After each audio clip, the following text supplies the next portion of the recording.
ہے کہ میں ہمیشہ چیلنج کرتا ہوں آل محمد کے دشمن کو جو کہتے ہیں کہ شیعہ علم نہیں رکھتے، شیعوں کے پاس قرآن کا علم نہیں ہے، شیعہ جاہل ہیں۔ بھائی تم نے ایک علی کے ان پڑھ محب کے ساتھ مباحثہ کر کے ایک آیت سنا کے اس کو پھنسا کے کہتے تمہیں قرآن نہیں آتا۔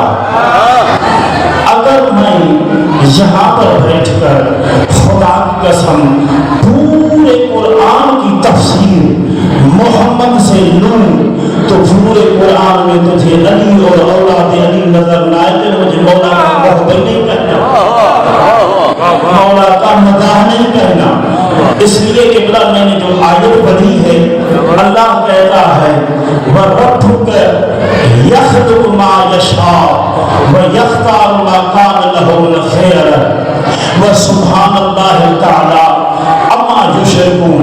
آواز قدرت آ رہی ہے، اے میرے حبیب تیرا پروردگار جسے چاہتا ہے، توجہ چاہتا جسے چاہتا ہے خلق کرتا ہے اور جسے چاہتا ہے اپنے دین کے کاموں کے لیے چنتا ہے۔ میرا حبیب یہ اختیار میں اپنے دین کے لیے اپنا نمائندہ چننا کسی بندے کو اختیار نہیں دیا کہ محمد کے بعد آپ جس کو چاہیں منبر پہ بٹھائیں۔ خلق نہیں کرتا ہوں، چنتا بھی میں ہوں، ما کان اللہ فی عرف، لیکن یہ اختیار بندوں کو نہیں ہے۔ کوئی بھی بندہ کسی بھی دور میں کسی کو بھی پکڑ کے مصطفیٰ کے منبر پہ بٹھائے۔ شاید آپ کے بات میری ہوا کی طرح گزر گئی یا آپ قرآن پڑھنا کم جانتے ہیں۔ دیکھیں میں آل محمد کے فضائل قرآن سے پڑھنا چاہتا ہوں۔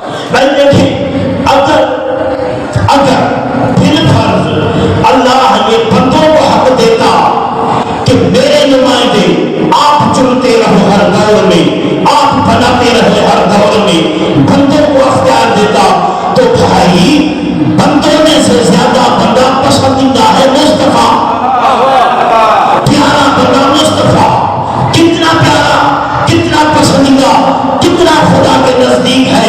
آئیے دیکھتے ہیں وہ بھی قرآن سے، بھائی جس مصطفیٰ کی اللہ ذات کے نہیں بلکہ صفات کی قسمیں قرآن میں کھا رہا ہے، جس مصطفیٰ کی عطاؤں کی قسمیں قرآن میں اللہ کھا رہا ہے، جس مصطفیٰ کی عطاؤں کی قسمیں اللہ وہ قرآن میں کھائے، تو جس کی عطائیں اتنی باکمال ہو تو مصطفیٰ کتنا باکمال۔ پیچھے جو بیٹھے ہیں مومن ان کو بات میں آ رہی ہے قبلہ، توجہ ہے یاد حسین۔ آئیے دیکھتے ہیں سب سے پہلے مل کر دیکھیں قرآن میں کہ پروردگار کے حبیب مصطفیٰ آپ کو کتنا پسند ہے، ذرا بتائیں تو صحیح۔ آواز قدرت آ رہی ہے، لا اقسم بہذا البلد، اے میرے حبیب مجھے مکے کے گلیوں کی قسم ہے، مکے کے گلیوں کی قسم ہے۔ یہ نبی پوچھ رہا ہے پروردگارا مکے میں میری ابھی تبلیغ شروع ہوئی نہیں، ابھی یہ مشرک مومن ہوئے ہی نہیں ہے، منافق مسلمان ہوئے ہی نہیں ہے، یہ مکے کی گلیاں ابھی تک بتوں سے بھری پڑی ہیں، لیکن اتنا باکمال مکہ کیسے ہو گیا جو آپ نے مکے کی قسمیں کھانا شروع کی۔ آواز قدرت آ رہی ہے، میرے حبیب ان بتوں سے میرا سروکار نہیں ہے، میرا تعلق ان منافقین سے نہیں ہے۔ انت حل بہذا البلد، تم جو ان گلیوں میں رہتے ہو مکے میں، تم جو اس گلیوں میں رہتے ہو، گھومتے ہو، مکے کے شہر میں رہتے ہو، تم اس کی قابل قسم ہو۔ آپ کے رہنے کے لیے، رہنے کی وجہ سے آپ اندازہ لگائیں، جس مکے شہر میں مصطفیٰ رہے، بت بھی وہی، مشرک بھی وہی ہو، وہ قابل قسم ہو جائے۔ پھر اللہ کہتا ہے وَوَالِدٍ وَمَا وَلَدَ، کہ آپ نیند کر رہے ہیں شاید، میری طرف دیکھیں گے آگے حسین، میں دیکھیں یہ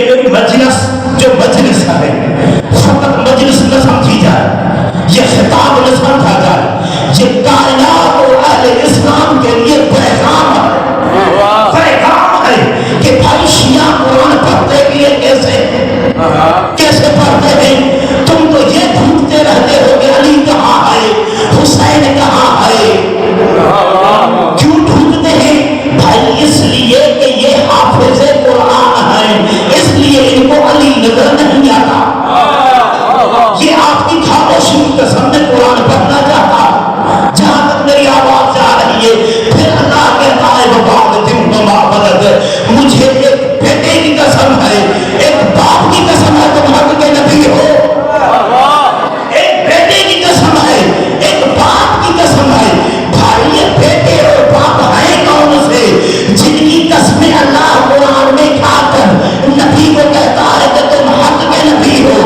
اس وقت مشہور ہے کہ دو باپ رہتے تھے مکے میں، دو بیٹے تھے. ایک باپ تھا ابو لہب، ایک تھا اس کا بیٹا. ایک باپ تھا ابو طالب، ایک تھا علی. جی سبق نعرہ ایسا نہیں کرنا چاہیے. دیکھتے اگر لگانے نعرہ لگانے کے لیے دل کر رہا ہے تو دونوں ہاتھ بلند کرے مل کے نعرہ حیدری. آباد رہے، سلامت رہے. توجہ حیدری طرف اتنی بلند سلوات رہے محمد والے محمد کی ذات ہے. دیکھیں مجھے ٹائم بالکل قلیل دیا گیا ہے، میں کوشش کرتا ہوں کہ سمجھ لوں پھر پورا پیغام آپ تک پہنچے. دیکھیں اللہ کہتا ہے ووالد وما ولد. ایک باپ کی قسم ہے، ایک بیٹے کی قسم ہے. بھائی باپ اور بیٹے خدا کی عزت کی قسم. تمام مورخین نے مجبور ہو کر لکھا کہ بھائی ہم مجبور ہو کے لکھتے ہیں کہ جس باپ کی قسم قرآن میں اللہ کھا کے مصطفیٰ کو کہہ رہا ہے کہ آپ حق کے نبی ہو، آپ حق کے نبی ہو، وہ باپ ابو طالب ہے. جس بیٹے کی قسم کھائی ہے وہ بیٹا علی ابن ابی طالب.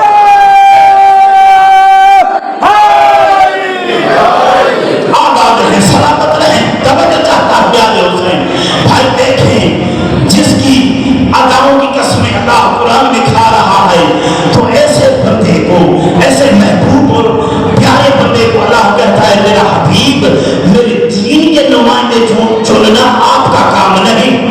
ہر دور میں چنتا میں ہوں، اعلان نبی کرتا ہے. دیکھیں پوچھیں پروردگارا قرآن کو تو سب پڑھتے ہیں بھائی، آپ بھی پڑھتے، ہم بھی پڑھتے، سنی شیعہ حنبلی شافعی مرد سب پڑھتے ہیں، پڑھ بھی رہے مانتے بھی ہیں. تو اللہ کیا کہتا ہے کہ خبردار قرآن کو مانو، قرآن کو مانو. پروردگار کیسے مانے؟ پڑھ تو رہے نہیں مان رہے، چون تو رہے نہیں مان رہے، نماز تو پڑھ رہے ہیں نہیں مان رہے. اللہ کہتا ہے نہیں نہیں، خاموش ہو گئے نہیں. اللہ کہتا ہے قرآن پڑھنے سے مراد یہ نہیں کہ قرآن کو مان رہے. قرآن پڑھنا قرآن کو ماننا نہیں. قرآن پڑھنا، قرآن کا حفظ کرنا، قرآن کو چادریں اوڑھنا یہ ماننے کی دلیل نہیں.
میری آواز جا رہی ہے. پھر اللہ کہتا ہے وَمَنْ يَحْكُمْ بِمَا أَنزَلَ اللَّهُ أُولَٰئِكَ هُمُ الْكَافِرُونَ. جو میرے فیصلے کو نہ مانے وہ کافر ہے. میں جلدی کر رہا ہوں, جلدی کا عادی تو نہیں ہوں, ٹائم نہیں ہے. پھر اللہ کہہ رہا ہے وَمَنْ يَحْكُمْ بِمَا أَنزَلَ اللَّهُ أُولَٰئِكَ هُمُ الظَّالِمُونَ أُولَٰئِكَ هُمُ الْفَاسِقُونَ. جو قرآن کے فیصلے کو نہ مانے فاسق, جو قرآن کے فیصلے کو نہ مانے ظالم, جو قرآن کے فیصلے کو نہ مانے کافر. آئیے مل کر پوچھیں پروردگار, ایسے کافر کے ساتھ, ظالم کے ساتھ, فاسق کے ساتھ تمہارا کوئی تعلق ہے؟ آواز غالباً آواز آئے گی, قاری ہو, حاجی ہو, نمازی ہو, روزے دار ہو, رضی اللہ ہو, رحمت اللہ ہو, جو بھی ہو, لیکن قرآن کے فیصلے کو نہیں مانتا. فیصلے ایسے ظالم کے ساتھ تمہارا تعلق ہے. آواز آ رہی ہے ان اللہ لا یہدی القوم الکافرین. ان کافروں پر میں اللہ کی لعنت ہے. ان اللہ لا یہدی القوم الفاسقین. ایسے فاسقوں کو میں اللہ ہدایت نہیں کرتا. ان اللہ لا یہدی القوم الظالمین. ایسے ظالموں کو بھی میں کبھی قیامت تک ہدایت نہیں کرتا. شاید بات سمجھ میں نہیں آئی. میں نے سنا تھا کہ پنجاب کے سامعین بہت اچھے ہیں, لیکن آپ خاموش ہو گئی. آپ کا قصور نہیں ہے, اس لیے کہ آپ صبح سے بیٹھے ہوئے ہیں, لیکن توجہ میری طرف رکھیے گا, توجہ ہے میری طرف. لیکن مل کے پوچھیں کہ پروردگار تمہارے فیصلے تو بہت ہیں قرآن میں, لیکن یہ کون سا فیصلہ ہے جو نہ مانے اسلام سے خارج, جو نہ مانے تو دین سے خارج. قاری بھی ہو تو کام کا نہیں, حاجی بھی ہو تو کام کا نہیں. یہ فیصلہ کون سا, یہ فیصلہ کون سا ہے؟ آواز قدرت آ رہی ہے. افمن یہدی الی الحق